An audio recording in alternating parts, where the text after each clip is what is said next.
हाँ बच्चों, अभी एग्ज़ाम का दौर चल रहा है। ग्रुप डी का एग्ज़ाम हो रहा है रेलवे का।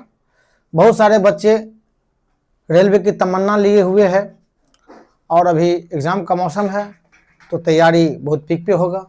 इसमें आवश्यकता होती है कि एमसीक्यू का कि देखें एग्ज़ाम कैसे पूछा जाता है और विद्यार्थी का एमसीक्यू से क्या होता है तो कॉन्फिडेंस थोड़ा बढ़ता है। तो मैं कुछ का चैप्टर पढ़ा दिया हूँ। अब देखे होंगे कि 4 जो है वीडियो में मेरा बना है 4 पार्ट में और बहुत अच्छा ढंग से पढ़ा है। उसको पढ़ के देखिएगा, इतना मस्त है कि मज़ा आएगा आपको। और मैं सोचा कि कोशिका का जो पूरा चैप्टर का जो है एमसीक्यू लाया जाए ताकि विद्यार्थी को कुछ भी एक भी क्वेश्चन कोशिका चैप्टर का न छूटे। और ठीक उसी प्रकार मैं बायोलॉजी जब पढ़ा रहा हूँ तो हर चैप्टर का इसी प्रकार एमसीक्यू लाऊंगा और मेरा प्रयास रहेगा कि विद्यार्थी का कहीं न छूटे। एमसीक्यू से ये होता है कि विद्यार्थी का कॉन्फिडेंस बढ़ता है और रुचि भी बढ़ता जाता है, क्योंकि इसको एहसास हो जाता है कि एग्जाम में पूछा कैसे जाता है। और अभी जो मैं पढ़ाने जा रहा हूँ एमसीक्यू, ये लगभग सारे परीक्षा में पूछा गया है या पूछा जा सकता है, तो आपका कॉन्फिडेंस हाई होगा। और मैं आनंद सर एग्जाम पाठशाला पढ़ाता हूँ। एग्जाम पाठशाला बाय आनंद सर, हमारे सुनील सर भी हैं, वो मैथ के बेहद एक्सपर्ट हैं। मतलब उसका अगर इंडिया की बात करें तो कंपटीशन मामला में ज़बरदस्त नॉलेज रखते हैं। वो खुद मैथ से पीएचडी हैं और हम सब मुगल सराय में ऑफलाइन कोचिंग चलाते हैं। और उन सर की तारीफ में क्या करूं अपने मुंह से, शायद मेरे पास शब्द ही नहीं है सुनील सर का तारीफ करने के लिए। उनका स्वभाव, पढ़ाने का टेक्निक और विद्वता की तो कोई बात नहीं है दोस्तों। तो मेरे क्लास के साथ साथ उनका भी क्लास जरूर अटेंड कीजिए, क्योंकि हम सब ऑनलाइन ये लाइव नहीं आ पाते हैं। हम सब रेलवे में नौकरी करते हैं, हम ट्रेन मैनेजर हैं, सर भी रेलवे में जॉब में हैं, तो लाइव क्लास थोड़ा मुश्किल हो जाता है। लेकिन समय निकाल के हम सब अपना अनुभव आप सबको दे रहे हैं, क्योंकि हमको एग्जाम का बहुत ज़्यादा अनुभव है और मैं सोचता हूँ उस अनुभव को आपको बताऊँ। जैसे मैं अपना बताया कि मैं एक एग्जाम पास नहीं किया, ट्रेन मैनेजर में पास किया, इसमें ज्वाइन किया, स्टेशन मास्टर में आरआरबी पास किया, टीटी आरआरबी पास किया, बिहार का दरोगा और एसएससी पास किया, यहाँ तक ग्रुप डी भी पास किया। मैं कई एग्जाम पास कर चुका हूँ। ऐसा नहीं है कि मैं आया और पढ़ा दिया, लेकिन मेरे अंदर जो जिज्ञासा है आप सबको पढ़ाने का ना, इसलिए मैं आया। और चूंकि सबसे पहले प्लेटफॉर्म हमारे सुनील सर दिए अपने कोचिंग में, और वहाँ से इज्जत मिला, हमको भी कॉन्फिडेंस मिला और लगा कि विद्यार्थी को पढ़ाऊँ। फिर मैं ऑनलाइन आया और सुनील सर जैसे सर का सानिध्य मिला और वैसे आदमी के साथ रहना मेरे लिए बड़ी खुशी की बात हुई, अनुभव मिला। और मेरे विद्यार्थी सब जो है, विशाल जी, आज़ाद सर, ये सब पूरा मदद कर रहा है और मैं आपका मदद करूंगा। लेकिन पैसा तो मैं कमाता हूँ, पैसे के लिए नहीं करता हूँ। सारा आदमी सोचते हैं कि पैसे के लिए नहीं, यूट्यूब इतना पैसा है नहीं, लेकिन फिर भी मैं आया क्योंकि हमें पढ़ाने के जुनून है। और जब आप सब पढ़ लीजिएगा तो आप भी इसी प्रकार विद्यादान जरूर करिएगा और हो सके तो अभी भी कर सकते हैं। और ये जो मैं बायोलॉजी पढ़ा रहा हूँ, सबसे पहले तो ये मैट्रिक वाले भी विद्यार्थी पढ़ सकते हैं, क्योंकि जो बायो का जो पार्ट है 10+2 में जो नीट का तैयारी कर रहे हैं ना, वो भी पढ़ सकते हैं। और जो प्रॉपर बायोलॉजी लिए वो भी मेरा पढ़ सकते हैं। और साथ ही कंपटीशन के लिए स्पेशल तो है। तो चलिए दोस्तों, मैं आ रहा हूं बोर्ड पे और मैं आपका लाया हूं एमसीक्यू का कोशिका के एमसीक्यू 50 एमसीक्यू है। बहुत जबरदस्त ढंग से आपको पढ़ाएंगे, आप याद करेंगे कि मैं कैसे पढ़ा रहा हूं। तो चलिए मैं आता हूं एमसीक्यू पे।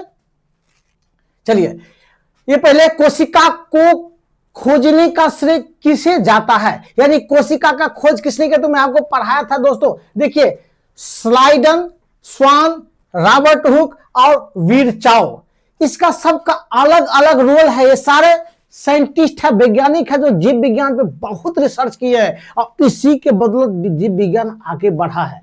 देखिए, स्लाइडन, स्वान, विरचाओ और रॉबर्ट हुक, तो क्या कहता है कोशिका को खोजने का श्रेय किसे जाता है, तो रॉबर्ट हुक महोदय 1665 ईस्वी में जब कॉर्क पे काम कर रहा था, कोशिका पे काम कर रहा था, तो कॉर्क की जब देख रहा था तो कॉर्क में मृत कोशिका का जो है खोज किया। तो ये क्या कहेंगे, मृत कोशिका का खोज किया। क्या करेंगे, मृत कोशिका 1665 में काम कहां कर रहा था, कॉर्क पे। ठीक है, कॉर्क कोशिका, बिल्कुल ये आप देखेंगे। चलिए क्वेश्चन पे जा रहे हैं। कोशिका का ऊर्जा गृह किसे कहा जाता है ना? ऊर्जा गृह मतलब पावर हाउस। और ये क्वेश्चन में क्या कहा कि लाइम लाइट यानी कि एक चमकदार तड़कता भड़कता क्वेश्चन है, तड़क भड़क के साथ। जीव विज्ञान का इसे तड़कदार क्वेश्चन, भड़कदार क्वेश्चन बोला जाता है। तो ये है कोशिका का ऊर्जा गृह किसे कहा जाता है। तो देखिए, नाभिक हो गया, माइटोकॉन्ड्रिया हो गया, राइबोसोम हो गया और क्लोरोप्लास्ट हो गया। तो नाभिक क्या है? देखिए, नाभिक है कोशिका का जो नियंत्रण करता है, नियमन करता है। ये सारा काम क्या करता है? नियंत्रण और नियमन नाभिक करता है। माइटोकॉन्ड्रिया क्या करता है? माइटोकॉन्ड्रिया को ऊर्जा का पावर हाउस कहा जाता है। और चूंकि ये एनर्जी प्रदान करता है, कोशिका में जो एनर्जी बनता है, शरीर के लिए जो एनर्जी चाहिए वो क्या करता है? इसका जो है माइटोकॉन्ड्रिया, उसको पावर ग्रिड कहा जाता है। और एटीपी के रूप में जो है बनता है, क्या बनता है? एटीपी के रूप में। और इसी में जो अंदर जाएंगे दो झिल्ली वाला कोशिका होता है, दो झिल्ली वाला कोशिका होता है। इसमें मैट्रिक्स होता है और उंगली नुमा जो संरचना होती है उसको हम क्या कहते हैं? उंगली नुमा संरचना को हम बोलते हैं, तो उंगली नुमा संरचना होती है उसको हम क्या बोलते हैं? क्रिस्टी बोलते हैं, क्रिस्टी। और वो जो रसदार जो होता है उसमें थोड़ा सा मैट्रिक्स, क्या होता है? मैट्रिक्स। तो इसमें क्या होता है? प्रकाश संश्लेषण में इसमें क्या होता है? प्रकाश अभिक्रिया होता है। और इसमें क्या होता है? डार्क अभिक्रिया होता है। इसमें क्या? 36 एटीपी बनता है। इसमें क्या बनता है? इसमें 36 नहीं, इसमें 2 एटीपी बनता है। तो दोनों मिला कितना हो गया? 38 एटीपी का निर्माण करता है। ये क्लोरोप्लास्ट क्या है? क्लोरोप्लास्ट जो है ये, उसको प्लास्टिड भी बोलते हैं। और ये क्या होता है? मतलब लवक जो होता है, लवक 3 प्रकार का होता है। जैसे क्या होता है? क्लोरोप्लास्ट होता है, इसके बाद क्लोरोप्लास्ट होता है और साथ ही साथ ल्यूकोप्लास्ट होता है। तो ये क्लोरोप्लास्ट क्या है? प्रकाश संश्लेषण की क्रिया से भोजन का निर्माण करता है। ठीक है, तो ये हो गया आपका, ये हो गया राइबोसोम। राइबोसोम क्या करता है? राइबोसोम प्रोटीन का निर्माण करता है। तो इसको कहा जाता है प्रोटीन का संश्लेषण करते हैं। इसमें प्रोटीन का संश्लेषण करते हैं या निर्माण करता है। ठीक है, अब आगे की हम क्वेश्चन पे जाएंगे। तो देखिए, अब क्या है? पशु कोशिका में किसका अभाव होता है? तो मैं बताया था, कोशिका जो पशु कोशिका होता है जिसको हम जंतु वाला बोलते हैं, और साथ ही साथ एक होता है पादप कोशिका। तो पादप कोशिका में क्या? कोशिका भित्ति होती है और कोशिका झिल्ली दोनों में होता है। लेकिन अगर कोशिका भित्ति आ गया तो क्या होगा? पादप कोशिका हो जाएगा। अब पादप कोशिका में क्लोरोप्लास्ट होता है, इसमें किसका अभाव होता है? तो देखिए, कोशिका भित्ति बोला था, पादप कोशिका में कोशिका भित्ति होती है, लेकिन पशु कोशिका में नहीं होती है। एनिमल कोशिका में ये कोशिका भित्ति नहीं होती है, ये नहीं होती है। और ये होता किसका है? सेलुलोज का बनता है कोशिका भित्ति। ठीक है, अब ये देखिए क्या कहता है? कोशिका में अभाव होता है। तो बाकी जब एक का अभाव हो गया तो ये सब हो जाएगा। माइटोकॉन्ड्रिया पावर हाउस कहते हैं। लाइसोसोम, ये लाइसोसोम क्या है? तो लाइसोसोम कोशिका क्या बोलता है? आत्महत्या की थैली बोला जाता है। और इसमें पाचक एंजाइम होता है। लेकिन होता क्या है? जंतु कोशिका में होता है, पशु कोशिका में होता है। साथ ही साथ ये राइबोसोम होता है। ठीक है, राइबोसोम दोनों में होता है, लाइसोसोम भी दोनों में होता है, माइटोकॉन्ड्रिया। लेकिन ये जो है कोशिका भित्ति सिर्फ और सिर्फ किसमें होता है? तो पादप कोशिका में होता है, जंतु कोशिका में नहीं होता है। तो नंबर हो गया ए, आंसर क्या हो गया? ए। चलिए ठीक है, अब नेक्स्ट क्वेश्चन पे हम जा रहे हैं। अब देखिए, क्वेश्चन है पादप कोशिका में खाद्य संग्रह कहां होता है? मैं अभी बताया हूं आपको कि खाद्य संग्रह का अर्थ हुआ क्या। तो खाद्य संग्रह का अर्थ हुआ कि उसमें खाद्य का निर्माण। तो जब प्रकाश संश्लेषण, खाद्य का निर्माण कैसे होता है, कैसे बनता है? तो जब कि जो हरे पौधे होते हैं वही प्रकाश संश्लेषण की क्रिया से, सूरज के जो प्रकाश उसके सहायता से प्रकाश संश्लेषण की क्रिया करता है। अब प्रकाश संश्लेषण की क्रिया के सहायता से भोजन का निर्माण करता है। ठीक है, जो आपको ये पढ़ाया जाएगा, कब पढ़ेंगे? तो जब हम प्रकाश संश्लेषण चैप्टर पढ़ेंगे तो उसको मतलब विस्तृत रूप से पढ़ेंगे। तो इसमें क्या है? देखिए, कि माइटोकॉन्ड्रिया, तो ये तो होगा नहीं, ये तो एनर्जी उत्पादन करता है, ऊर्जा उत्पादन करता है कोशिका के लिए। क्लोरोप्लास्ट, गुड, यही क्लोरोप्लास्ट है कि पादप के लिए क्या करता है? भोजन का संग्रह में संश्लेषण, संग्रह नहीं, संश्लेषण करता है। अब जब भोजन का संश्लेषण, अब वही जब पादप भोजन का जो बनाता है, इसके क्या करता है? संश्लेषण। उसके बाद जो जितने जंतु कोशिका है, तो जंतु कोशिका तो भोजन बना नहीं सकता है। वो क्या करता है, ये दूसरे पर निर्भर करता है भोजन के लिए, यानी पादप पे निर्भर करता है। तो क्या होगा, तो पादप कोशिका में क्लोरोप्लास्ट होता है, राइट। अब देखिए ये राइबोसोम बता ही दिए थे कि राइबोसोम क्या करता है, प्रोटीन का संश्लेषण करता है। प्लाज्मा झिल्ली क्या है, यही प्लाज्मा झिल्ली यानी कोशिका झिल्ली जो लिपिड का बना होता है, प्रोटीन का बना होता है, नहीं दो स्तरीय होता है और अर्ध पारगम्य होता है, जो शायद आगे क्वेश्चन आ सकता है। चलिए अब हम नेक्स्ट क्वेश्चन पे जा रहे हैं। चलिए अब क्या है, देखिए क्या कोशिका का नियंत्रण केंद्र कहलाता है। अब मैं आपको एक चीज बताया था, जब मेरा कोर्स पढ़े होंगे, जब चैप्टर पढ़े होंगे, तो बैंक क्या होता है, बैंक होता है पब्लिक के लिए, लेकिन बैंक का जो नियमन करता है आरबीआई करता है। आरबीआई खुद बैंक नहीं होता है, खुद लोन नहीं देता है, लेकिन जो लोन देता है, जो बैंकिंग सेक्टर बैंक सब जो लोन देता है, सरकारी बैंक हो या प्राइवेट, उसके लिए नियम बनाते हैं। जैसा कहेगा वैसा ही सरकारी बैंक का लोन, इसका रेट बढ़ाना है तो रेट बढ़ा देगा, रेट कम करना है तो आरबीआई अगर रेट कम करेगा तो ये भी। तो इसी प्रकार ये सारा का नियंत्रण या नियंत्रण कर सकते हैं, नियमन कर सकते हैं, कौन करता है, तो देखिए ये क्या है, साइटोप्लाज्म। साइटोप्लाज्म क्या होता है, साइटोप्लाज्म हुआ मतलब कोशिका द्रव्य। तो कोशिका झिल्ली और केंद्र के बीच में साइटोप्लाज्म होता है। साइटोप्लाज्म में क्या होता है, तो उसमें सारे कोशिकांग तैरते रहते हैं, कुछ को छोड़ करके। अब जैसे माइटोकॉन्ड्रिया हो गया, लाइसोसोम हो गया, एंडोप्लाज्मिक रेटिकुलम, ये सब होते हैं।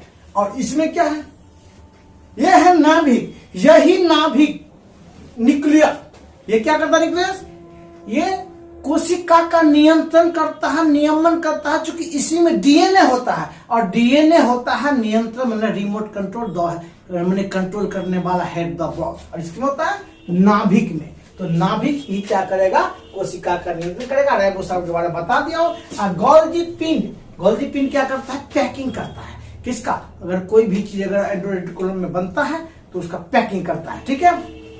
अब थोड़ा आगे पे आते हैं क्वेश्चन पे, चलिए चलिए अब आगे क्वेश्चन है, डीएनए मुख्यतः कहां पाया जाता है, और डीएनए कोशिका का सबसे महत्वपूर्ण चीज है दोस्तों। वैसे तो कोशिका में बहुत सारा चीज महत्वपूर्ण है, ये है, लेकिन डीएनए जबरदस्त महत्वपूर्ण है, क्योंकि यही सारा चीज हमारे लक्षण को तय करता है, कंट्रोल करता है, हमारे कोशिका के सारे कामों का नियंत्रण करता है। हम एक पीढ़ी से दूसरे पीढ़ी में जो अनुवांशिक गुण होता है, सारा इसमें केंद्रित रहता है, अनुवांशिक कोड भी, ठीक है। अब देख कौन सा प्रोटीन बनाना है शरीर को, कोशिका को, तो कौन बनाएगा, तो ये नाभिक में जो ये क्या है, मुख्यतः कहाँ पाया जाता है, डीएनए ना। तो हम डीएनए नाभिक के बारे में कह रहे थे, नाभिक में डीएनए होता है। अब कहाँ पाया जाता है क्या डीएनए, तो राइबोसोम पे, बिल्कुल नहीं।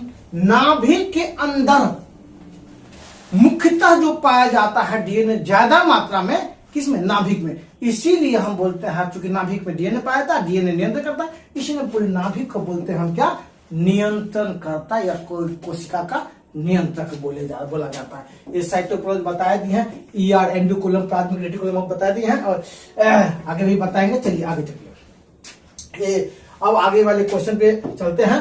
तो चलिए, प्रोटीन संश्लेषण कहाँ होता है। अभी मैं बताया था कि प्रोटीन संश्लेषण शरीर को बढ़ने के लिए, वृद्धि के लिए, घाव भरने के लिए, कहीं कट खुट गया, क्या चाहिए, तो इसके लिए प्रोटीन की आवश्यकता होती है। जबकि ऊर्जा के लिए क्या चाहिए, ऊर्जा के लिए कार्बोहाइड्रेट चाहिए, ठीक है। तो और ये वसा भी ऊर्जा के लिए चाहिए, लेकिन शरीर का जो निर्माण होता है ना, मुख्यतः प्रोटीन का होता है। अब प्रोटीन जो कोशिका के अंदर कहां बनता है, देखिए गोल्गी बॉडी, माइटोकॉन्ड्रिया, राइबोसोम और क्लोरोप्लास्ट, ये 4 दिया हुआ है। तो गोल्गी बॉडी क्या है, तो गोल्गी बॉडी जब प्रोटीन का निर्माण होता है एंडोरेटिकुलम में, तो सब चीज का क्या करता है, पैकेजिंग करता है, और उसे ट्रैफिक पुलिस कहा जाता है। किसको याद रखिएगा, गोल्गी बॉडी को ट्रैफिक पुलिस का। राइबोसोम प्रोटीन का संश्लेषण करता है। राइबोसोम होता क्या है, राइबोसोम क्या होता है, एंडोरेटिकुलम, किस पे, ईआर पे होता है, एंडोरेटिकुलम पे, एंडोप्लाज्मिक रेटिकुलम, एंडोप्लाज्मिक रेटिकुलम पे क्या होता है, जिसको अंतःप्रद्रवी जालिका कहते हैं, उसके किनारे पे चिपका होता है कौन, राइबोसोम। किनारे पर तो चिपका होता है, और वो भी दूर होता है, खुरदरा होता है, वो प्लेन होता है, खुरदरा भाग में चिपका होता है, और यहाँ चिपक के क्या करता है राइबोसोम, प्रोटीन का संश्लेषण करता है। कैसे? तो आरएनए के सहायता से। मैं जब पढ़ाया हूं तो आरएनए के बारे में बताया था, 3 प्रकार का आरएनए होता है, एमआरएनए, टीआरएनए, आरआरएनए। तो एमआरएनए क्या करता है? केंद्रक से निकल के जो है संदेश लाता है किसे? डीएनए से। और डी किसको बोलता है? ये केंद्रक से लाकर डीएनए को संदेश देता है, किसको? राइबोसोम को, कि भाई तू प्रोटीन बनाने का संदेश दिया है डीएनए। फिर एक आता है टीआरएनए, जो सारे एमिनो प्रोटीन किसे बनेगा? एमिनो अम्ल से बनेगा। तो एमिनो अम्ल को खोज खोज के लाता है पूरा कोशिका द्रव से, और उसको कोडित करता कौन है? ये किसके आधार पे? तो आरएनए राइबोसोमल आरएनए के आधार पे। तो कौन से होगा? राइबोसोम। बिल्कुल। क्लोरोप्लास्ट तो समझ रहे हैं कि प्रकाश संश्लेषण क्रिया मदद करता है। माइटोकॉन्ड्रिया क्या करता है? ऊर्जा गृह है। बिल्कुल। चलिए अब आगे आइए, अब मैं अगला क्वेश्चन पे बताऊं। प्रोटीन का जब क्या है, कोशिका के द्रव भाग को क्या कहा जाता है? ठीक है, कोशिका के द्रव भाग को क्या कहा जाता है? चलिए, नाभिक हो गया, साइटोप्लाज्म हो गया, प्लाज्मा झिल्ली हो गया, ईआर हो गया। अब देखिए ये क्या है? द्रव भाग। तो नाभिक तो होगा नहीं, मैं क्या कहा, वो नियमन करता है। ये साइटोप्लाज्म यानी कि कोशिका द्रव्य, साइटो मतलब कोशिका का, प्लाज्मा द्रव। तो साइटोप्लाज्म क्या होता है? कोशिका द्रव होता है। अब देखिए कोशिका द्रव में क्या सब पाया जाता है? सबसे पहले तो उसमें तैरते हुए भाग कोशिका द्रव होता है क्या? कोशिका झिल्ली, और क्या है? कोशिका झिल्ली। लिखना नहीं है, कोशिका झिल्ली और दोनों कोशिका झिल्ली और किसके बीच में होता है? केंद्रक। इसके केंद्रक के बीच में ना, बीच में होता है, उसमें पूरे कोशिकांग तैरते हैं। अब महत्वपूर्ण चीज और है, ये तो हो गया कोशिका झिल्ली। उसमें क्या होता है? 90 से 92%। आप 90% बोल सकते हैं या 92% बोल सकते हैं। क्या होता है? पानी यानी कि जल, यानी कि वाटर। क्या होता है? वाटर होता है। और 7% के आसपास प्रोटीन, बहुत महत्वपूर्ण है, उसको आपको याद करना होगा। और 7% क्या होगा? प्रोटीन होगा। एकदम मैं छुटने नहीं दूंगा, गारंटी है। एकदम खाली इसको कर लीजिए बच्चों। प्रोटीन 7% प्रोटीन होता है, 90 से 92% क्या होता है? पानी होता है। चलिए अब देखिए, ईआर होगा नहीं ना, इसके बाद प्लाज्मा झिल्ली होगा नहीं, एकदम भाग को कहते हैं। अब चलिए आगे वाले क्वेश्चन चलते हम लेते हैं दोस्तों। चलिए, कोशिका किसको कोशिका का पाचन तंत्र कहा जाता है? बहुत अच्छा। हम सब भोजन करते हैं, पचता है, ये अलग चीज है। हम सब जो भोजन करते हैं वो पचता है, ये अलग चीज है। ये पाचन तंत्र में बहुत सारे अंग होते हैं, उसका काम होता है। लेकिन हमारा कोशिका भी पाचन करता है। कैसे पाचन करता? तो कुछ कार्बोहाइड्रेट को, प्रोटीन को पचा देता है। हमारे पे बाहर से जो कोई जीवाणु हमारे शरीर पे हमला किया, आक्रमण किया, वो जीवाणु को खा के पचा देता है। साथ ही साथ अपना उसके पास लगता है कि हम ये कोशिका खराब हो रहा, ढंग से लंगड़ा लोहा हो गया, काम नहीं कर रहा, तो केंद्रक संदेश भेजता है कि कोशिका को नष्ट कर दो। तो क्या करेगा? एक उसमें होता है लाइसोसोम नामक थैली जो होता है, इसको टूट जाता है, उसमें पाचक एंजाइम होता है। पाचक एंजाइम जब टूट जाता है तो पूरा कोशिका के जो अंगक होते हैं उसको नष्ट कर देता है, पचा देता है, और उसके बाद कोशिका का अंततः डेथ हो जाता है। इसको बोलते हैं क्या? कोशिका का पाचन तंत्र कहा जाता है। इसके में क्या पाया जाता? पाचक एंजाइम। क्या पाया जाता है? पाचक एंजाइम। ठीक है, ये गोल्जी के बारे में बता दिए, माइटोकॉन्ड्रिया एनर्जी के बारे में बता दिए। ये क्या है? राइबोसोम आपको बता दिए कि प्रोटीन का संश्लेषण करता है। एकदम मस्त पढ़िए, इससे ज्यादा क्वेश्चन नहीं आएगा। और दोस्तों पढ़ते रहिए। एक कहावत है, सोच को बदल डालो, सितारे बदल जाएंगे। सोच को बदलो, सितारे बदल जाएंगे। नजर को बदलो, नजारे बदल जाएंगे। कश्तियां बदलने की जरूरत नहीं, दिशा को बदलो, किनारे बदल जाएंगे। अब पढ़िए, सोच अच्छा रखिए, साथी अच्छा रखिए, आग पैदा कीजिए दिल में कि हमें कुछ करना है। और माता पिता जो कहे हैं कि हम पैसा दे रहे हैं, बच्चे पढ़ो, बहुत उम्मीद लेता है, लेकर चलता है माता पिता। आपको अपने आप पे जितना विश्वास नहीं होगा। मोबाइल का यूज सिर्फ और सिर्फ वीडियो देखने के लिए, जो पढ़ाई के लिए यूज कीजिए, उसमें थोड़ा ज्ञान है। मेरा वीडियो देखिए, काफी अच्छा रहेगा, मैं आपको मंजिल तक पहुंचाऊंगा। मेरे मैथ भी चलता है, सुनील सर मैथ पढ़ाते हैं, जबरदस्त पढ़ाते हैं। मेरा बायोलॉजी है, मैं आगे पूरा बायोलॉजी पढ़ाऊंगा, इसी प्रकार एमसीक्यू लाऊंगा और मैं सारा विषय पढ़ाऊंगा। मैं बायोलॉजी, फिजिक्स, केमिस्ट्री, हिस्ट्री। अगर मेरा अच्छा लग रहा है तो आइए कुछ दिन पढ़ के देखिए, अगर नहीं अच्छा लगे तब तो, लेकिन पूरा का पूरा पढ़िए। आइए देखिए, तो फिर अगला क्वेश्चन देखिए। रास्ते पे चलते रहिए, मंजिल मिलेगी, भटकिए मत। चलिए आगे आइए। अब है न्यूक्लियस, क्या कहते हैं अंग्रेजी में, न्यूक्लियस केंद्रक में पाए क्या क्या पाया जाता है। बहुत अच्छी बात है। जब मेरा पार्ट 4 वाला केंद्रक वाला जब चैप्टर पढ़िएगा तो इसमें इतना डिटेल से बताया ना, दिल खुश हो जाएगा एकदम। एक भी क्वेश्चन छूटने का तो छोड़िए, क्वेश्चन डरेगा आपसे कि मैं छूटूं या क्या करूं। ठीक है, और छूटेगा, छटपटाएगा, लेकिन आपसे छूट ही नहीं सकता है क्वेश्चन। अब कहता है केंद्रक में क्या पाया जाता है, तो डीएनए, आरएनए, प्रोटीन, एटीपी। देखिए दोस्तों, डीएनए तो पाया ही जाता है न्यूक्लियस में, आरएनए भी पाया जाता है, लेकिन आपको इसमें अगर ऐसा क्वेश्चन आ जाए तो आप दोनों दे सकते हैं। चूंकि डीएनए केंद्रक में, वैसे क्वेश्चन में आंसर डीएनए दे देंगे, क्या पाया जाता है। लेकिन डीएनए से ही आरएनए का निर्माण होता है, यह भी केंद्रक में पढ़ाया हूं। डीएनए से ही आरएनए का निर्माण होता है, केंद्रक से निकल करके राइबोसोम पे आता है कौन, आरएनए।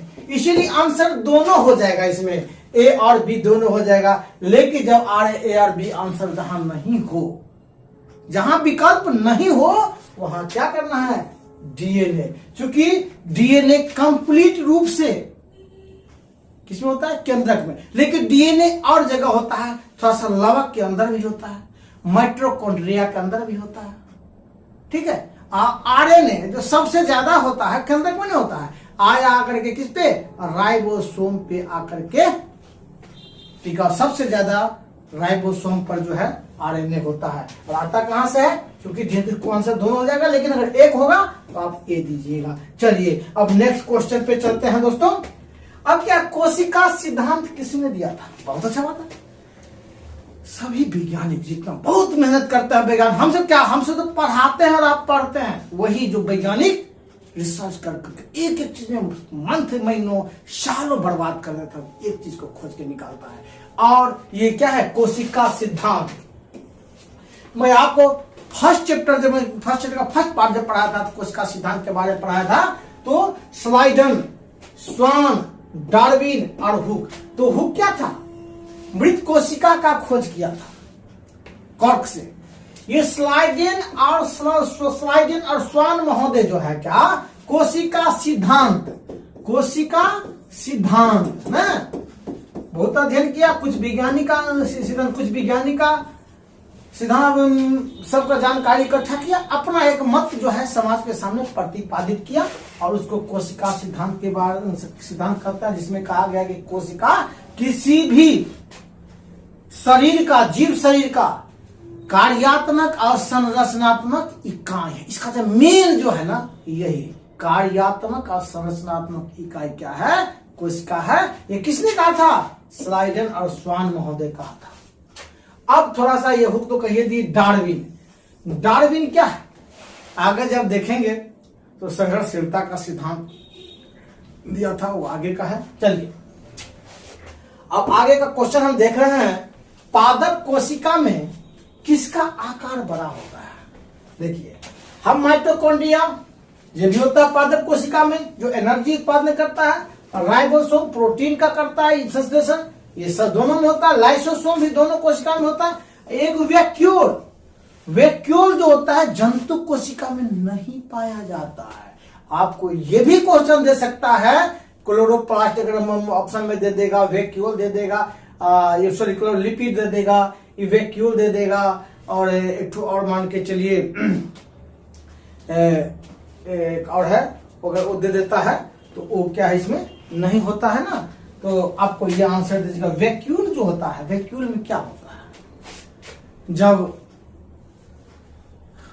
कोशिका के अंदर रस बनाता है कई चीजें, तो एक खाली जगह होता है। कोशिका के अंदर क्या होता है, ऐसे रहता है, तो इसमें खाली जगह टाइप का होता है। इसमें सारा रस, इसमें जो है पोषक तत्व सब जो है, इसमें कार्बोहाइड्रेट, प्रोटीन वगैरह वगैरह सब जो है इसमें पहुंच जाता है। और इसका आकार बहुत बड़ा होता है कोशिका के अंदर, और उसको पादप कोशिका के आकार को भी वो बढ़ा देता है। तो उसमें क्या सबसे बड़ा क्या होता है, वैक्यूल। वैक्यूल को हिंदी में रिक्तिका भी बोलते हैं, जो जंतु कोशिका में नहीं होता है। तो चलिए अब आगे आते हैं। अब अगला क्वेश्चन देखते हैं, प्लाज्मा झिल्ली का मुख्य घटक क्या है।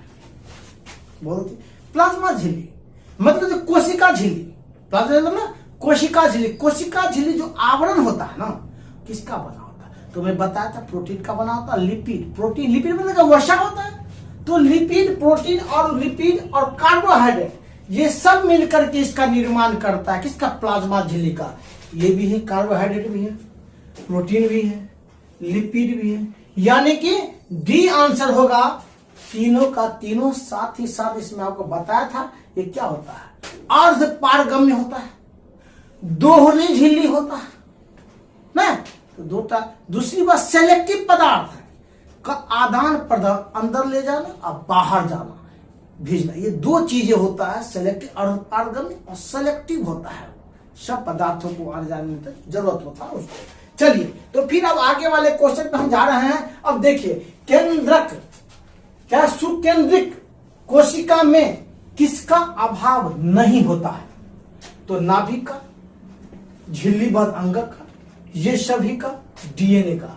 सुकेंद्रिक कोशिका में किसका अभाव होता है और नहीं होता है, तो नहीं होता है।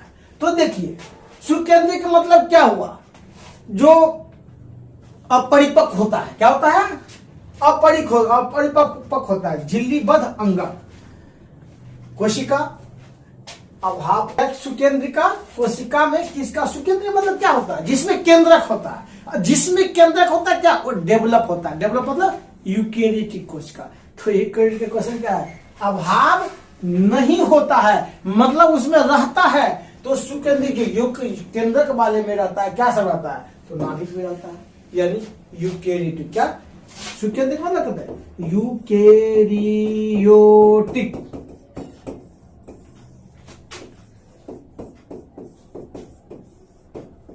ठीक है, यूकेरियोटिक कोशिका ना, उसमें सब पाया जाता है। झिल्ली बद्ध, झिल्ली से बंधा हुआ जो बना हुआ झिल्ली वाला जो अंग का ये होगा, डीएनए भी होगा, यानी कि ये आपका डी आंसर हो जाएगा। अब थोड़ा सा आगे वाले क्वेश्चन पे चलते हैं। तो देखिए क्वेश्चन है, डीएनए प्रतिकृति कहां बनाती है। प्रतिकृति होता क्या है, हम कभी कभी सिनेमा देखते हैं, ठीक है, और देखते हैं कि एक आदमी खड़ा, इस चीज का परछाई निकल कर सी दूसरा बन गया, एकदम सेम हूबहू बन जाना है, क्या हुआ, प्रतिकृति। फिर एक निकला अलग से, फिर बन गया, फिर प्रतिकृति। सेम कॉपी हो जाना ही किसी चीज का, सेम कॉपी आदमी हो जाना, या कहते हैं मानव क्लोन जिसे बनाता है, सेम आदमी बन जाना, उसको क्या बोलते हैं, प्रतिकृति। तो प्रतिकृति कहां बनती है, साइटोप्लाज्म में बिल्कुल नहीं, गोल्गी कायल में बिल्कुल नहीं, राइबोसोम में बिल्कुल नहीं, तो कहां बनती है, केंद्रक में। जब कोशिका विभाजन का समय आता है, जब आपको हम पढ़ाएंगे सेल डिवीजन, तो जब सेल डिवीजन पढ़ाएंगे तो माइटोसिस पढ़ाएंगे, उस टाइम क्या करेंगे, एस और एक एस फेज आता है, उस एस फेज में ये डीएनए क्या बनाएगा, अपना प्रतिकृति, यानी रेप्लिकेट करेगा, रेप्लिकेशन ना, ठीक है। तो क्या होगा, नाभिक होगा, नाभिक में ही अपना प्रतिकृति बनाता है, यानी रेप्लिकेट करता है। चलिए फिर आगे का क्वेश्चन आइए। अब है प्रोकैरियोटिक कोशिका कहां होती है। प्रोकैरियोटिक कोशिकाएं होती है क्या, जटिल होता है, नहीं, सरल होता है, यस ये सरल होता है। इसमें बहुकोशिकीय और बड़ी, ये कुछ नहीं होगा, ठीक है, ये नहीं होगा, ये नहीं होगा, बिल्कुल, यानी कि सरल, यानी बी नंबर होगा।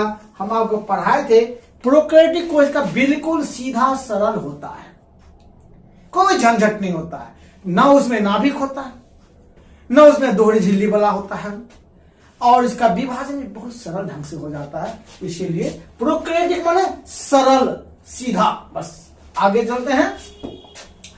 तो पादपों में प्रकाश संश्लेषण के लिए किसका होना आवश्यक होता है? मैं अभी बताया था कि पादप में प्रकाश संश्लेषण में कैसे होता है, प्रकाश मदद क्या करता है। तो देखिए माइटोकॉन्ड्रिया, बिल्कुल नहीं, इसका कुछ जरूरत ही नहीं है माइटोकॉन्ड्रिया की, क्योंकि ये क्या करता है? एनर्जी का उत्पादन करता है। बताया था, कई बार बता दिया है ना, ऊर्जा उत्पादन। ये क्लोरोफिल, ये जो क्लोरोफिल होगा ना, यही आंसर होगा क्वेश्चन नंबर बी। क्लोरोफिल यानी प्रकाश, जो कोई क्लोरोफिल किसमें था? क्लोरोप्लास्ट के अंदर क्लोरोफिल होता है। क्लोरोफिल के अंदर मैग्नीशियम परमाणु होता है, और यही क्लोरोफिल के कारण क्या होता है? पत्ते का रंग हरा दिखता है। साथ ही साथ यही प्रकाश संश्लेषण क्रिया में मेन भूमिका क्लोरोफिल का है। तो प्रकाश संश्लेषण किसका होना जरूरी है? तो क्लोरोफिल का होना। चलिए तो फिर आगे वाले क्वेश्चन पे आते हैं।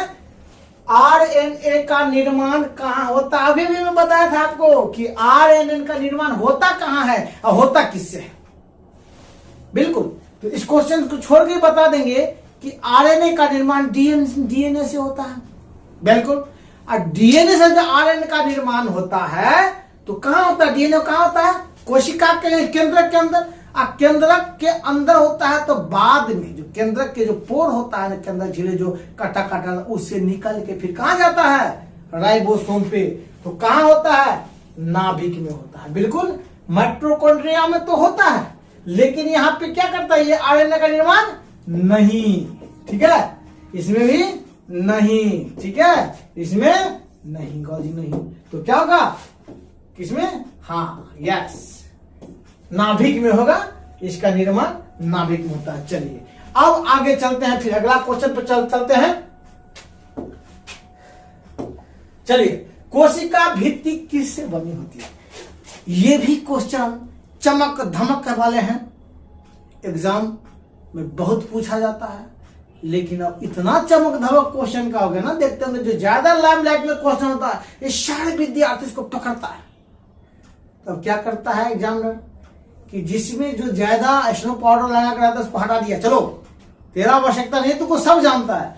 एग्जामिनर उसको उठाता है ना जिसको सब नहीं जानता, पास तो उसी से करेगा, ये तो सब जानता है। लेकिन कुछ क्वेश्चन ऐसे चमक दमक भी रखता है।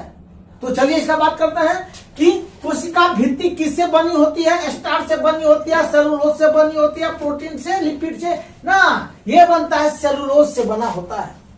और सेलुलोज पेक्टिन का निर्माण, सेलुलोज पेक्टिन से सेलुलोज बनता है। एक बात याद रखिएगा, उसमें भी पेक्टिन होता है। जब ये कोशिका बाहर तो उस समय में पेक्टिन का निर्माण होता है।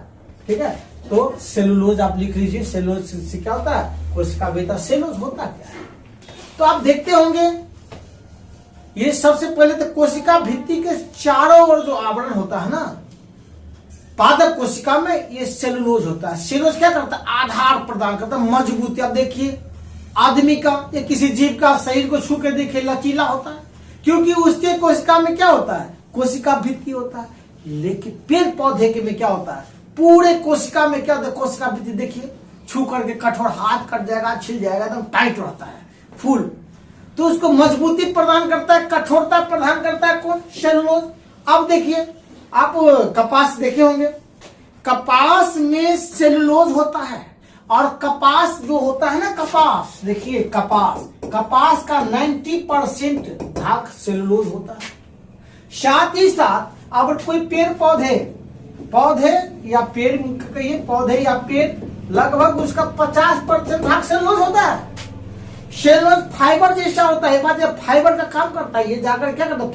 फाइबर बन गया, उसका रेस धागा बनाइए, कपड़ा बनाइए, भोजन करते हैं तो क्या होता है? चूंकि फाइबर पेट में पचता नहीं है, एकदम दिमाग में लगाइए, प्रोटीन पचता है। इस पर प्रोटीन पचता है, कार्बोहाइड्रेट पचता है, वसा पचता है। लेकिन साहब हमें शरीर में फाइबर चाहिए। जैसे गाजर खाते हैं, टमाटर खाते हैं, मूली खाते हैं, फाइबर वाला होता है। ये शरीर के पाचने में मदद कर, ये पूरा पेट को साफ कर देता है। इसीलिए भोजन में फाइबर बहुत जरूरी है। चलिए अब आगे आते हैं। ये गोल्जी पिंड का कार्य क्या है? प्रोटीन का संश्लेषण? बिल्कुल नहीं। प्रोटीन का संश्लेषण कौन करता है? तो राइबोसोम करता है, ये नहीं होगा। ये स्राव करता है, ये प्रकाश संश्लेषण भी नहीं करता है। ऊर्जा उत्पादन डीएनए कौन करता है? ऊर्जा तो माइटोकॉन्ड्रिया ऊर्जा उत्पादन करता है। प्रकाश संश्लेषण कौन करता है? तो क्लोरोप्लास्ट या क्लोरोफिल करता है। नहीं, क्लोरोप्लास्ट में क्लोरोफिल। ये स्राव करता है, क्या करता है? ये गोल्जी पिंड क्या करता है? ये गोल्जी कॉम्प्लेक्स ही बोला जाता है इसको। नहीं? अब क्या है, इसमें कुछ पदार्थों का स्राव होता है और जो एंडोप्लाज्मिक रेटिकुलम जो बनाता है, उस पे जो राइबोसोम होता है, जो प्रोटीन से होता है, जब वो सब अंदर जाता है ना, तो उसको पैकेटिंग भी करता है, स्राव भी करता है, साथ ही साथ पदार्थों का पैकिंग बोल सकते हैं, पैकिंग। ठीक है, क्योंकि जब कोई सामान भेजना होता है ट्रैफिक से या मतलब ट्रांसपोर्ट से, तो पैकिंग करके भेजना होता है। तो पैकिंग करता है पदार्थों का। क्या करता है? पदार्थों का बने हुए जो पदार्थ होता है, पदार्थ का पैकिंग करता है ना। अब देखिए उसको क्या बोला जाता है? एक और नाम कभी कभी बोला जाता है ट्रैफिक पुलिस। याद रखिएगा, ट्रैफिक पुलिस। देखिए बहुत अच्छा था, पुलिस, ट्रैफिक पुलिस या पुलिस। ठीक है, दोनों कर सकते हैं। अब चलिए, अब आगे वाले क्वेश्चन पे हम चलते हैं। कोशिका झिल्ली की संरचना मॉडल किसने दिया था? राइट, तो इसमें क्या है? डार्विन। बिल्कुल नहीं। वाटसन एवं क्रिक किसका दिया था? तो वाटसन एवं क्रिक दिया था किसका? डीएनए के संरचना के बारे में बताया था वाटसन एवं क्रिक महोदय हो गया। ये है फ्लूइड मोजिक मॉडल। ये क्या है? किसका संरचना मॉडल है? क्या ये fluid mosaic model? Answer B होगा। तो चलिए फिर आगे क्वेश्चन पे जाते हैं।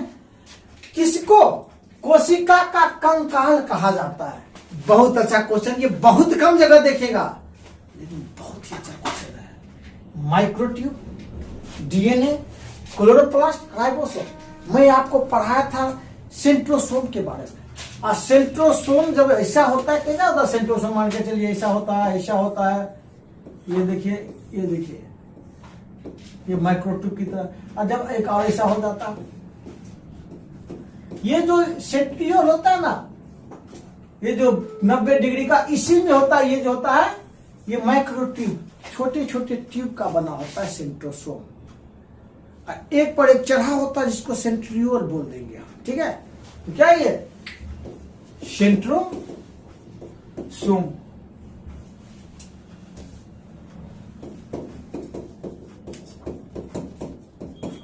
सेंट्रोसोम में माइक्रोट्यूब्स होता है, बहुत छोटे छोटे ट्यूब्स होता है। हम लोग को बताया था 3 × 27, 3 × 27 एक सेंट्रियोल में इतना होता है। ठीक है, तो ये माइक्रोट्यूब्स जो है उसको हम बोलते हैं कंकाल कोशिका का। ठीक है, राइबोसोम बता दिया, डीएनए बता दिया और क्लोरोप्लास्ट बता। तो फिर चलते हैं आगे वाले क्वेश्चन पे दोस्तों। ठीक है, बहुत अच्छा लग रहा है। आप सब कैसा लग रहा है थोड़ा बताइएगा, धीरे धीरे ही सही, लेकिन मेरा चैनल को आप सब सब्सक्राइब करिए, देखिए, लाइक कीजिए। मैं लंबे समय तक आप लोगों के साथ रहूंगा। मेरा वीडियो देखिए कैसा है, चूंकि देखिएगा तभी तो पता चलेगा।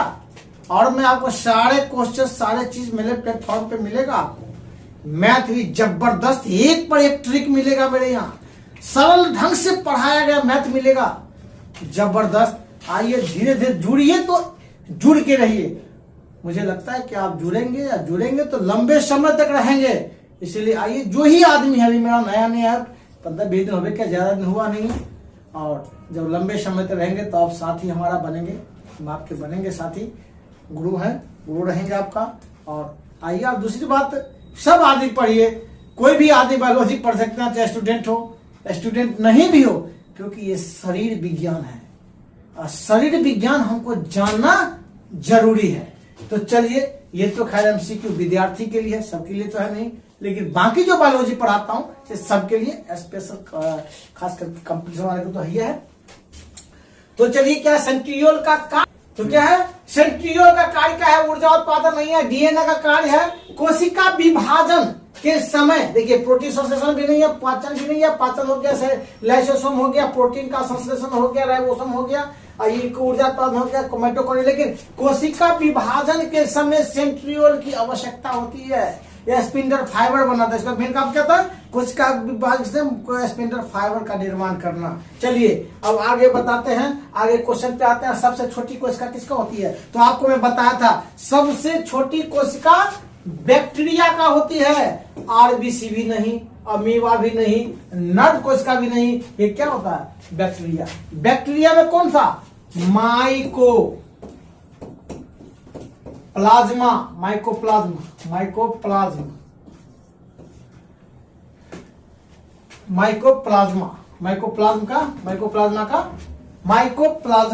ठीक है। गैलीसेप्टिकम, इसको ये भी कर सकते हैं माइकोप्लाज्मा,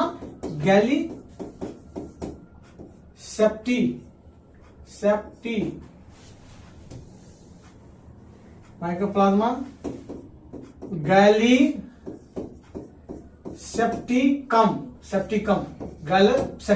ठीक है। अब आगे चलिए, अब आगे क्वेश्चन पे आते हैं। सबसे बड़ी कोशिका कौन सा है? सबसे बड़ी कोशिका क्या है? आरबीसी नहीं होगा, बैक्टीरिया नहीं होगा, सबसे छोटा हो गया तो शुतुरमुर्ग का जो है कोशिका सबसे बड़ा होता है, 170 सीएम होता है, ठीक है। अब चलिए आगे चलिए, अब आगे देखते हैं ये माइटोकॉन्ड्रिया में क्या होता है। अभी क्या बोले थे? माइटोकॉन्ड्रिया ऊर्जा का उत्पादन करता है, पावर हाउस कहलाता है। डीएनए, बिल्कुल डीएनए होता है, क्योंकि छोटे स्तर पे डीएनए होता है उसमें। राइबोसोम माइटोकॉन्ड्रिया में, आरएनए माइटोकॉन्ड्रिया में क्या होता है? तो डीएनए होता है, थोड़ा मतलब आरएनए भी थोड़ा सा होता है राइबोसोम में, लेकिन डीएनए भी होता है। ये सभी का आंसर। चलिए ठीक है आगे कहते हैं कोशिका विभाजन किसमें होता है? तो कोशिका विभाजन केंद्रक में होता है, क्लोरोप्लास्ट में होता है, लाइसोसोम होता है, गाल्गी का नहीं। केंद्रक में ही कोशिका विभाजन होता है। जब केंद्रक का विभाजन होता है तो फिर साइटोप्लाज्म मतलब जो था विभाजित हो जाता है, उसके बाद पूरा का पूरा कोशिका अलग हो जाता है। तो आप केंद्रक। चलिए आगे, एटीपी किसमें बनता है? एटीपी मतलब क्या? Adenosine phosphate. क्या है?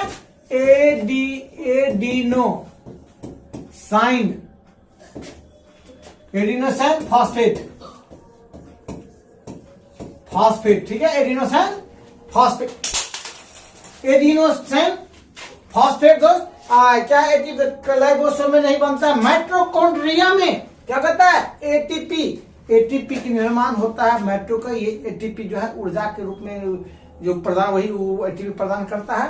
तो एटीपी, कितना एटीपी बनता है? एटीपी 38 एटीपी बनता है। ऊर्जा जो है एटीपी के रूप में बनता है। नाभिक में नहीं होगा, राइबोसोम में नहीं होगा। चलिए अब आगे बढ़ते हैं। समय का थोड़ा सा भाग हो जाता हो गया है।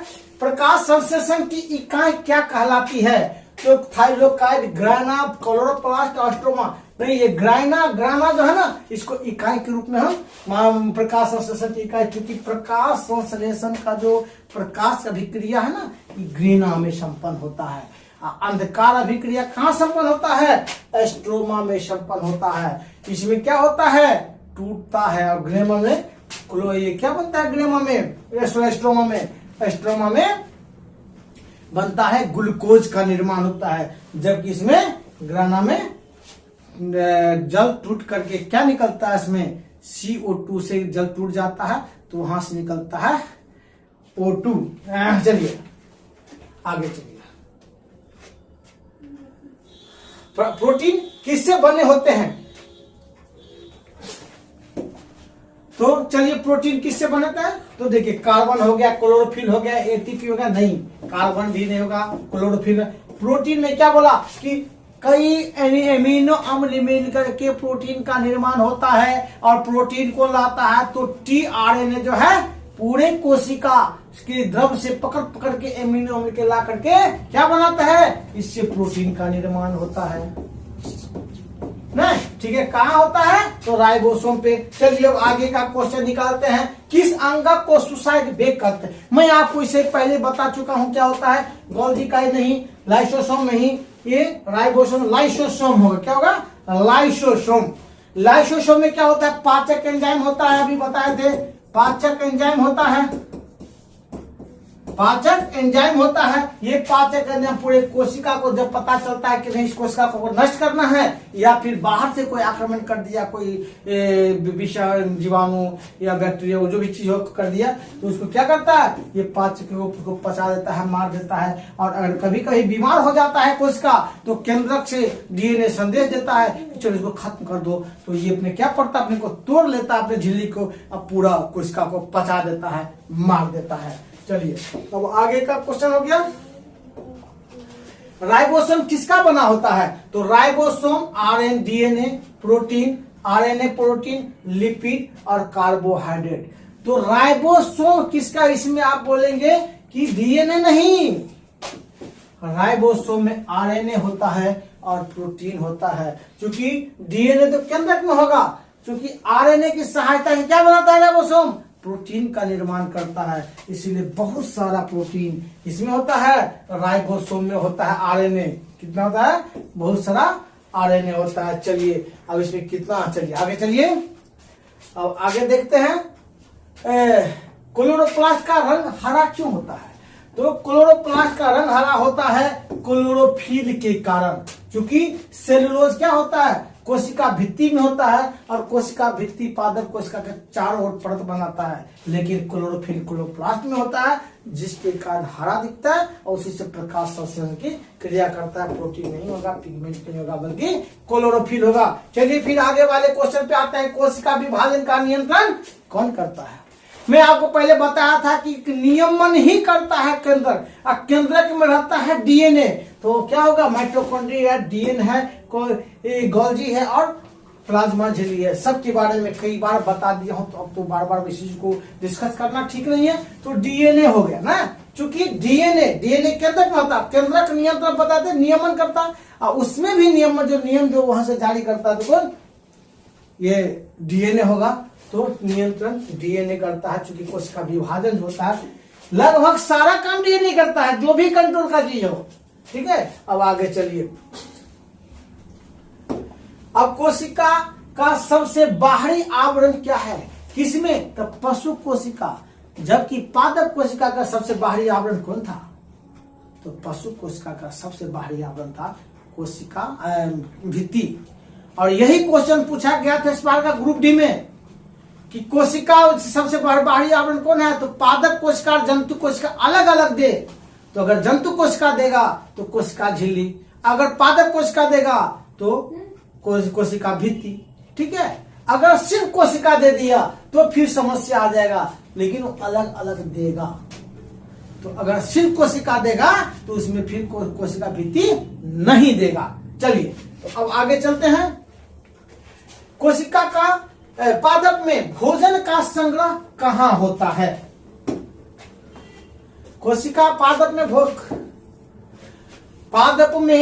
भोजन का संग्रह कहां होता है? क्लोरोप्लास्ट में, वैक्यूल्स में, राइबोसोम में, साइटोप्लाज्म में? नहीं दोस्तों, ये क्लोरोप्लास्ट प्रकाशन क्रिया से क्या करता है? भोजन बनाता है। राइबोसोम क्या करता है? प्रोटीन का संश्लेषण करता है। साइटोप्लाज्म में तो क्या होता है? इसमें सारा कोशिकांग होता है। लेकिन वैक्यूल में, मैं आपको क्या बोला था कि वैक्यूल में जो रस होता है, उसमें क्या रसधानी बोलते हैं उसको, रसधानी भी बोलते हैं उसको, और उसमें रस होता है, जिसमें कार्बोहाइड्रेट, प्रोटीन, वसा, सारा जो पोषक तत्व उसमें क्या जब रस के रूप में जमा हो जाता है। ठीक है, अब आगे तो क्या होगा? वैक्यूल होगा।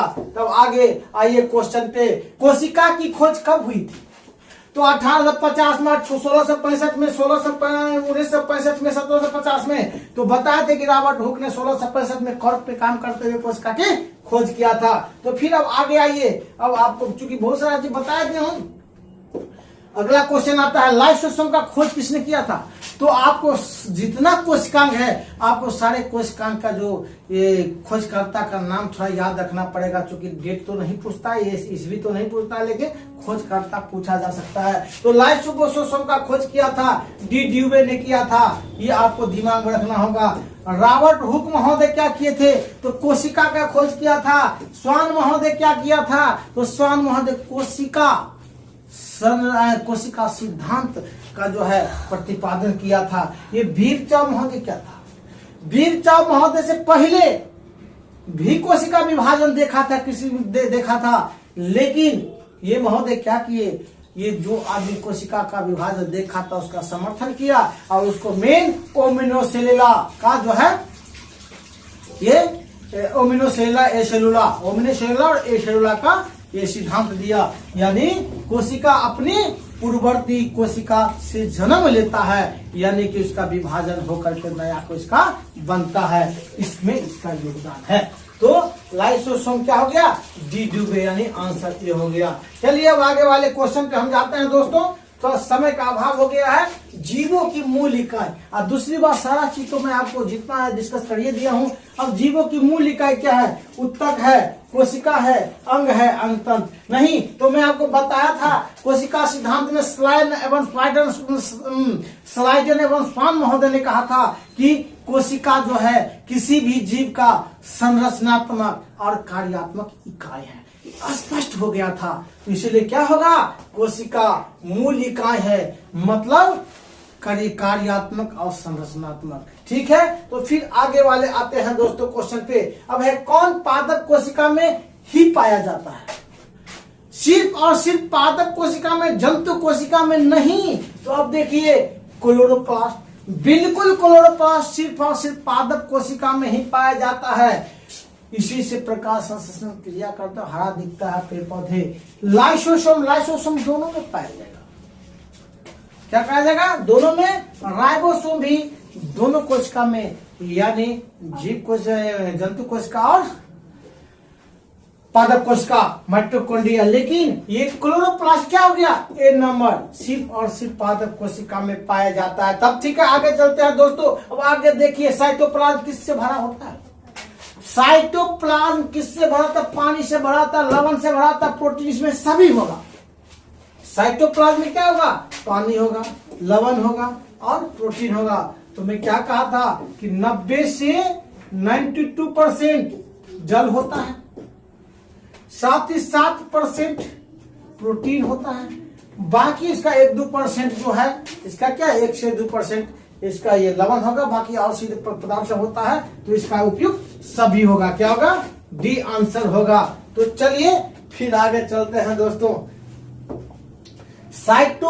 कोशिका झिल्ली होती है क्या? कोशिका झिल्ली क्या होती है? तो आपको मैं बताया था कि ये क्या होता है? दोहरी झिल्ली होता है, नंबर 1। दूसरा अर्धपारगम्य होता है। तीसरी और बताया था कि सेलेक्टिव पदार्थों को, चयनात्मक किस पदार्थों को आर पार जाने की अनुमति देता है। तो देखिए अपारगम्य क्या? मैंने कोई पदार्थ नहीं, मैं पूरा घिरा हुआ कुछ नहीं जाएगा आएगा, तो ऐसा तो है नहीं।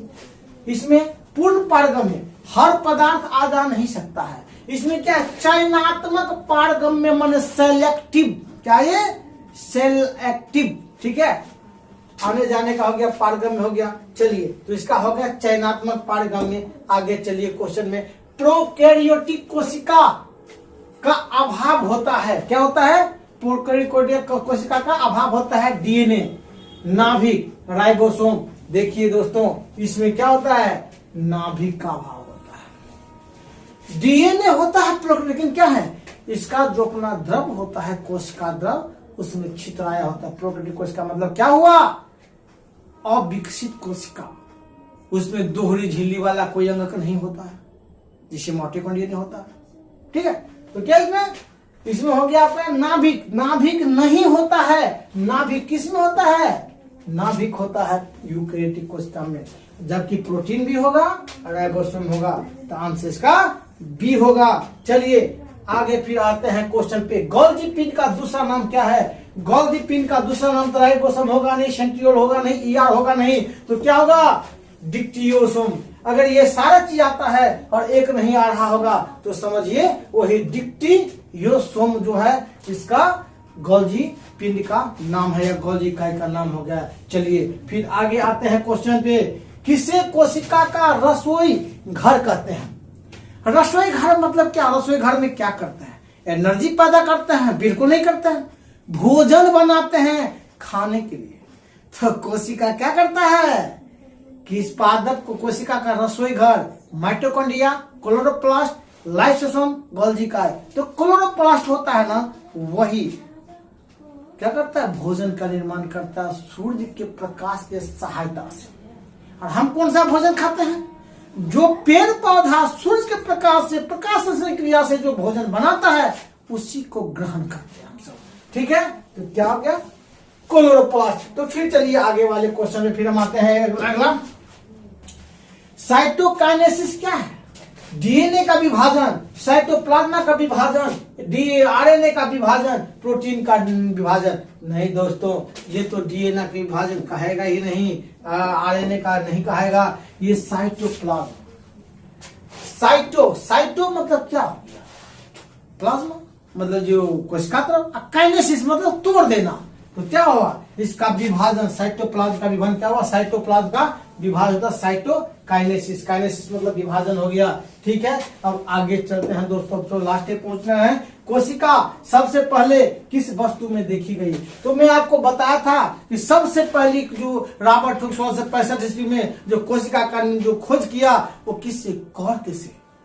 एक बार कॉर्क पर रिसर्च करा था, उसको एकदम पूरा काटा तो पता चला कि देखो मधुमक्खी की छत्ता के तो उसमें थोड़ा छोटा छोटा सेल बना हुआ है, घर बना हुआ है। उस टाइम में घर या कोष्ठक को सेल कहा जाता था, इसीलिए वो उस कोष्ठक को सेल कह दिया और पूरे का पूरे नाम सेल ही हो गया, कोशिका का सेल हो गया। तो क्या हो गया इसमें, कॉर्क। और चूंकि मृत कोशिका का खोज किया, किसका, मृत कोशिका का खोज किया, मृत कोशिका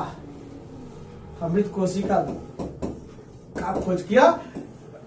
इसके बाद एंटोनियो लीवेनहॉक महोदय क्या किया था, ये विषम बैक्टीरिया पर खोज करते हुए खोज कर रहा था, रिसर्च कर रहा था। तो क्या क्या जीवित कोशिका का खोज किसने किया था, तो लीवेन एंटोनियो। ठीक है, एंटोनियो लीवेन, ठीक है, लीवेनहॉक। ठीक है, आगे चलिए तो फिर देखते हैं एंटोनियो लीवेनहॉक। अब जो डीएनए का आकार कैसा होता है, गोलाकार होता है, कुंड दोहरा कुंडल होता है, रैखिक होता है, त्रिभुज का। देखिए दोस्तों, ये बहुत अच्छा क्वेश्चन है, और इतना अच्छा क्वेश्चन है दोस्तों कि ये पूछा जाने वाला क्वेश्चन है कि ये इसका आकार देखिए ऐसा होता है, दोहरी कुंडल होता है।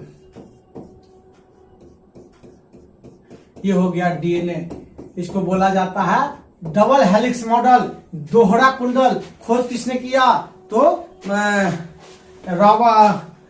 वाटसन एवं क्रिक महोदय ने किया। ये बहुत अच्छा क्वेश्चन है, ज्यादा पूछा जाता है।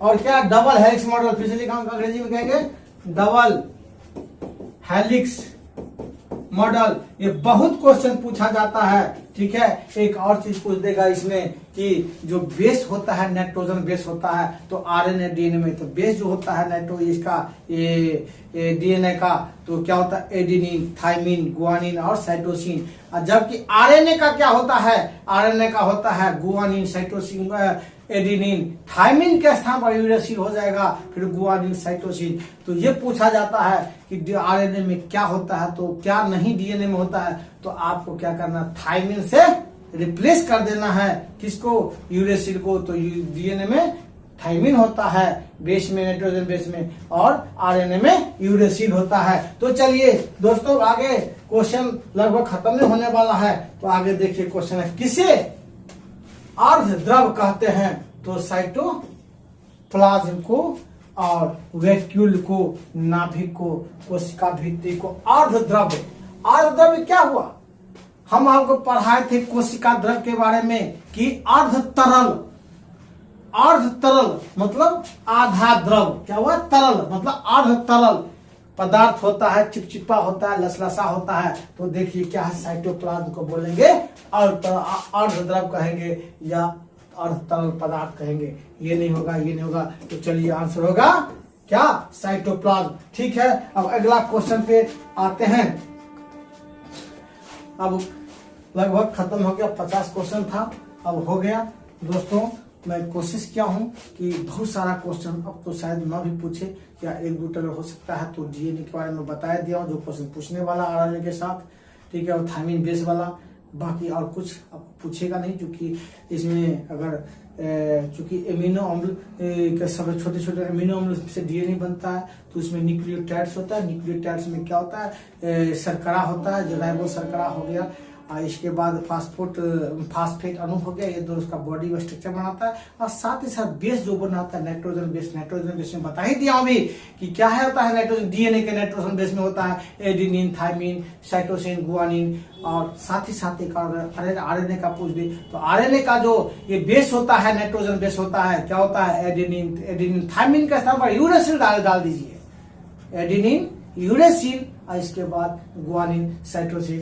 तो दोस्तों मैं बहुत जहां तक कोशिश किया बहुत अच्छा से पढ़ा दिया, और आपको इसी प्रकार बहुत सारा मैं को लेकर के एमसीक्यू, जब भी मेरा चैप्टर कंप्लीट होगा मैं इस प्रकार के एमसीक्यू लेके आऊंगा, और इससे कोशिश रहेगा क्वेश्चन छूटे नहीं। और बाकी जो मैं पढ़ाया हूँ वीडियो आप देखिए, मेरा दावा है कि कंपटीशन का एक भी क्वेश्चन नहीं छूटेगा, मैं इस ढंग से पढ़ा रहा हूँ। साथ ही साथ मेरा क्वेश्चन ये भी है कि मैट्रिक, इंटर और कंपटीशन ये तीनों के लिए डिजाइन किया हूँ। चलिए बच्चों, धन्यवाद। मेरे क्वेश्चन का मेरे चैनल को सब्सक्राइब करिए। चलिए धन्यवाद।